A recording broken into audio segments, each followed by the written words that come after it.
Hello दोस्तों, आज मैं आपको गणेश जी की कहानी सुनाने जा रहा। बहुत समय पहले की बात है। माता पार्वती अपने महल में स्नान करना चाहती थीं। उन्होंने उपटन बनाया और उसी उपटन से एक सुंदर बालक की मूर्ति बनाई। फिर उसमें प्राण फूंक दिए। वह बालक और कोई नहीं, गणेश जी थे। पार्वती जी ने अपने पुत्र गणेश जी से कहा, बेटा, जब तक मैं स्नान कर रही हूँ तब तक इस द्वार की रक्षा करना। किसी को भी अंदर मत आने देना। गणेश जी ने हाँ कर दी और द्वार पर पहरा देने लगे। इसी बीच भगवान शिव वहां पहुंचे। वे भीतर जाना चाहते थे, लेकिन गणेश जी ने कहा, माता स्नान कर रही है, आप अंदर नहीं जा सकते। शिव जी ने कहा, मैं महादेव हूँ, इस घर का स्वामी हूँ।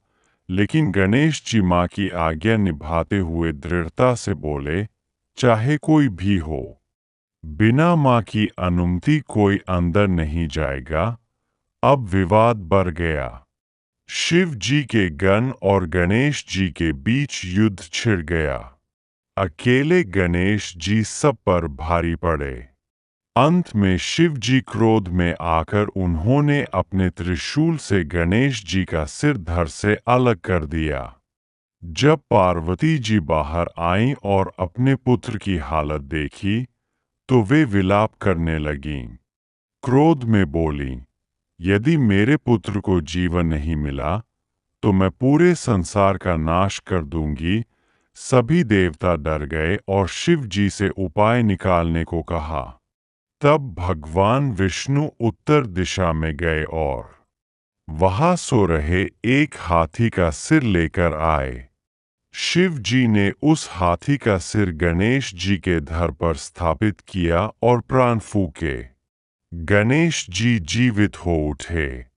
उस दिन से वे गजानन कहलाए। सभी देवताओं ने उन्हें आशीर्वाद दिया कि हर पूजा और शुभ कार्य में सबसे पहले गणेश जी की पूजा होगी।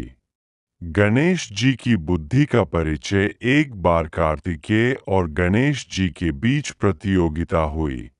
शर्त यह थी कि जो पहले पूरे ब्रह्मांड का चक्कर लगाएगा वही विजेता होगा। कार्तिकेय तुरंत अपने मोर पर बैठकर निकल पड़े, लेकिन गणेश जी शांत रहे।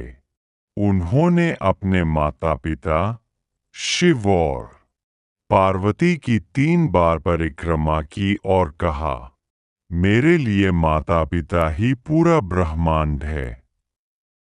देवताओं ने गणेश जी की बुद्धि को देखकर उन्हें विजेता घोषित किया। तभी से वे बुद्धि और विवेक के देवता माने जाते हैं। भक्तों की आस्था। गणेश जी को विघ्नहर्ता कहा जाता है। भक्त जब भी कोई काम शुरू करते हैं सबसे पहले गणपति का नाम लेते हैं। गणेश चतुर्थी पर उनकी विशेष पूजा होती है। भक्त 10 दिन तक भक्ति और आराधना करते हैं। मान्यता है कि इन दिनों गणेश जी धरती पर आकर अपने भक्त के दुख और विघ्न दूर करते हैं। शिक्षा। गणेश जी की कथा हमें यह सिखाती है कि माता पिता की सेवा ही सबसे बड़ा धर्म है। आज्ञा पालन से बड़ा कोई कर्तव्य नहीं। बुद्धि और विवेक से हर कठिनाई दूर हो सकती है। इसीलिए हर शुभ काम की शुरुआत गणेश जी के नाम से की जाती है। गण गणपते नमः।